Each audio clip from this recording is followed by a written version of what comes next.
পিতৃপক্ষের অবসান ঘটে শুরু দেবীপক্ষের, আর তারই মাঝে মধ্যমগ্রাম 24 নম্বর ওয়ার্ডের বিধানপল্লীর বাসিন্দা এই ভদ্রাবতী যেন আজ হয়ে উঠেছে সকলের কাছে বড় আদরের। ছোটবেলা থেকেই দুরন্ত ছিল মেয়ে, আর্থিকভাবে সচ্ছলতা না থাকায় সেভাবে হয়নি স্বপ্ন পূরণ। তবে খেলাধুলা ভালোবাসায় অ্যাথলেটিক হওয়ার স্বপ্ন দেখত দুরন্ত ভদ্রাবতী নন্দী। আমি প্রচণ্ড দুরন্ত ছিলাম, খেলাধুলার সাথে যুক্ত ছিলাম। আর খেলাধুলা আমার লাইফটা আমার প্রচণ্ড ভালো লাগতো। ব্যবহারটা, মানুষের ব্যবহারটা এতটা অমায়িক লাগে আমার।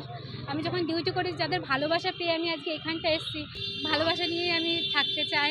ভগবানের দ্বারায় আর আমার গুরুজনদের আশীর্বাদ, ছোটদের ভালোবাসা নিয়ে আমি অনেক বড় হতে চাই। আমার এই জীবনের বড় লক্ষ্য। নানা সময়ে নানাভাবে তিনি অংশ নিয়েছিলেন ক্রীড়া প্রতিযোগিতায়, বেশ কয়েকটি পুরস্কারও মিলেছে। তবে জীবন যেন তাকে নিয়ে গিয়েছে অন্য পথে। আজ তিনি মধ্যমগ্রাম সোদপুরে চূড়ান্ত ব্যস্ত রাস্তায় রীতিমতো দৌড়ে সামলান ট্রাফিক। কখনো রাস্তার এ প্রান্তে তো কখনো রাস্তার ও প্রান্তে। যান চলাচল নিয়ন্ত্রণে এখন ভদ্রাবতীর এমন স্টাইল যেন মন কেড়েছে পথ চলতি মানুষজন থেকে এলাকাবাসীদের। ট্রাফিক সামলে খুব জাম হয় বলে উনি ঠিকভাবে চলাচল করে। কিভাবে কাজ করে উনি? উনি ভালো, খুব ভালো সম্ভব কাজ করে। উনি কি ভিড় সামলাতে পারেন? হ্যাঁ, একদম সুন্দরভাবে পরিচিতি চলাচল করে। উনি আসার পরে হেভি সুবিধা হয়েছে। মধ্যমগ্রামের মধ্যে এই জায়গাটা খুব ব্যস্ততম জায়গা, মধ্যমগ্রাম কালীবাড়ি জায়গাটা। উনি থাকার পরে এখানটা খুবই সুবিধা, খুব দৌড়াদৌড়িভাবে কাজ করে এবং মানুষকে খুব সুন্দর পরিষেবা দেয়। খুব দৌড়াদৌড়িভাবে কাজ করে, খুব সুন্দরভাবে কাজ করে। ভগবান এর কাছে হার মারবে, জানো আমাদের কর্তব্যতে বাবা। ভগবান হার মানে, ভগবান জানে আমার ভক্ত আগে, আর কেউ কিছু আগে না। একজন মহিলা হয়ে এভাবে দাপিয়ে কাজ করা দেখে যেমন অবাক হন সকলে, পাশাপাশি ঊর্ধ্বতন কর্তৃপক্ষ তাকে দেখেন আলাদা নজরে। মধ্যমগ্রাম ট্রাফিক ওসি মাঝে মধ্যেই সময় পেলে এসে ভদ্রাবতীকে শিখিয়ে দেন ট্রাফিক নিয়ন্ত্রণের নানা খুঁটিনাটি। ভদ্রাবতী চান এভাবেই আরো বড় হতে। দেবী দুর্গার সঙ্গে নামের মিল থাকায় আজ সকলেই যেন তাকে এক প্রকার ভাবেন জ্যান্ত দুর্গা। হ্যাঁ জানি, মায়েরা বলে যে মা দুর্গার নামে আমার নামে যুক্ত আছে ভদ্রাবতী। তো সেই কারণে বড়বাবু আমাদেরকে সন্তানের মতন দেখেন, আর বড়বাবু আমাদেরকে সাহস দেয় যে কাজ করে যা। তো স্যারেদের আশীর্বাদে আমি কাজ করছি, জোর পেয়েছি বড়বাবুর আশীর্বাদে। ব্যস্ত রাস্তায় দ্রুত গতিতে চলা গাড়ি দাঁড় করিয়ে তাকে পার করে দিতে দেখা যায় বয়স্ক মানুষজন থেকে কচিকাচাদেরও।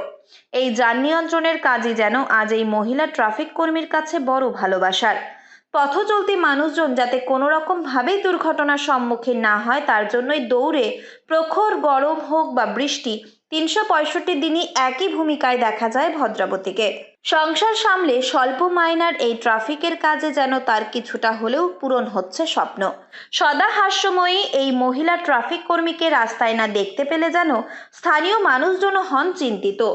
আর তিনি ডিউটিতে না থাকলেই মধ্যমগ্রাম সোদপুর রোডে পড়ে যায় দীর্ঘ যানজটের লাইন। আমি বলবো, আমার এই দুর্গাপুজোতে আমার জন্ম হয়েছিল। আমি দুর্গাপুজোতেই আমি জবটা পেয়েছি। এই 2 বছর হতে যায়। আমি খুব লাকি মেয়ে। কিছু লোক নিয়ে হয়েছিল দুর্গাপুজো উপলক্ষে, তার মাধ্যমে আমি ডিউটি করেছিলাম। বড়বাবুরা মানে বড় বড় অফিসাররা তারাই আমাকে কাজটা পছন্দ হয়ে আমাকে কাজটা দিয়েছেন। কয়েক বছর আগে পুজোর সময় ট্রাফিকের দায়িত্ব সামলানোর জন্য কিছু সংখ্যক ছেলে মেয়েকে নেওয়া হয়েছিল চুক্তির ভিত্তিতে।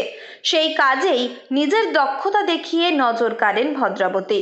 পরবর্তীতে জেলা ট্রাফিকের পক্ষ থেকে তাকে মধ্যমগ্রাম সোদপুর সহ ব্যস্ত চৌমাথা এলাকাতেও ট্রাফিকের দায়িত্ব সামলানোর কাজ দেওয়া হয়। আজ তার এক ইশারাতেই দাঁড়িয়ে যায় বড় বড় গাড়ি থেকে শুরু করে ছোট যানবাহনও। রাস্তায় পথ চলতি মানুষজন ট্রাফিক পুলিশদের নানা সময়ে নানা রকম বাজে ব্যবহারের শিকার হলেও ভদ্রাবতী কিন্তু সকল মানুষের সঙ্গেই মিষ্টিভাষী।